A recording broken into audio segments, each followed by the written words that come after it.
প্ৰাণে বাজে নিয়তং কুৰু কৰ্ম মহামিলনৰ আলোকে উজ্জ্বল তুলিছে হিৰি গৰু প্ৰাণে প্ৰাণে বাজে প্ৰাণে প্ৰাণে বাজে নিয়তং কুৰু কৰ্ম নিয়তং কুৰু কৰ্ম। Professor of Practice, সাহিত্য একাডেমীৰ অনুবাদ বঁটাৰে বিভূষিত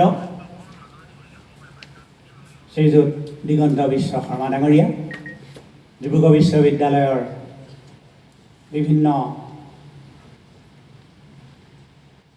সত্ৰৰ গুৰুসকল, আমাৰ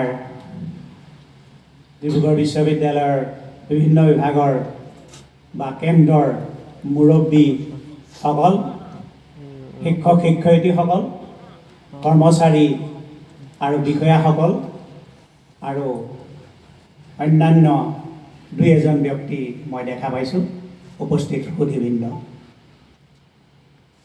আমি প্ৰথমেই আচলতে মই আমাৰ বিশ্ববিদ্যালয়ৰ পৰিয়ালৰ সদস্যসকলৰ ওচৰত বিশ্ববিদ্যালয়ৰ কৰ্তৃপক্ষৰ হৈ আচলতে মই ক্ষমা বিচাৰিছোঁ। এটা কাৰণত আজি ৰাতিপুৱাৰ পৰা মোলৈ বহুত ফোন আহিছে।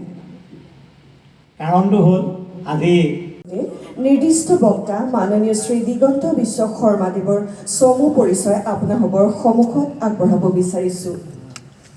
ভাৰতবৰ্ষৰ গৌৰৱোজ্জ্বল ঐতিহ্য, শিক্ষা আৰু সংস্কৃতিৰ অনুধাৱন সাম্প্ৰতিক সময়ত ইয়াৰ প্ৰাসংগিকতা নিৰ্ধাৰণৰ লগতে ইয়াৰ প্ৰচাৰ আৰু প্ৰসাৰত নিয়োজিত ব্যক্তিসকলৰ মঞ্চত উপবিষ্ট ঐতিহ্যমণ্ডিত ডিব্ৰুগড় বিশ্ববিদ্যালয়ৰ সন্মানীয় উপাচাৰ্য মহোদয়, ডক্টৰ জিতেন হাজৰিকা মহোদয়, সভাগৃহত উপস্থিত এই বিশ্ববিদ্যালয়ৰ সন্মানীয় পঞ্জীয়ক ডক্টৰ পৰমানন্দ সোণোৱাল মহোদয় প্ৰমুখ্যে এই বিশ্ববিদ্যালয়ৰ সমূহ সন্মানীয় অধ্যাপক অধ্যাপিকাবৃন্দ, গৱেষক ছাত্ৰ ছাত্ৰীবৃন্দ, সুধীবৃন্দ, মই বক্তৃতাৰ আৰম্ভণিতে দুই তিনিটা স্পষ্টীকৰণ দি লোৱাটো উপযুক্তভাৱেই মই সাধাৰণতে স্পষ্টীকৰণ দুই তিনিটা দি লওঁ, আৰু এয়া মোৰ কোনো বিনম্ৰতা নহয়, এয়া যথাৰ্থতা। সুদীৰ্ঘ কথা কেৱল মোৰ নিজস্ব উপস্থাপন শৈলীৰে আপোনালোকৰ ওচৰত মই অভিব্যক্ত কৰিম, আৰু যিখিনি কথা কম মই কেৱল আপোনালোকৰ ওচৰত উপস্থাপন কৰিম। ভাৰতবৰ্ষই আন একো দিব নোৱাৰিলেও মানুহক এটা বস্তু একেবাৰে চূড়ান্ত পৰ্যায়ত দিছে, আৰু সেইটো হ'ল স্পিৰিচুৱেল ফ্ৰীডম, আধ্যাত্মিক স্বাধীনতা।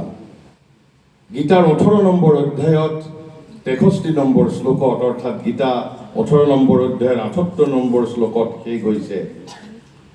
63 নম্বৰ শ্লোকত অৰ্জুনক শ্ৰীকৃষ্ণই কৈছে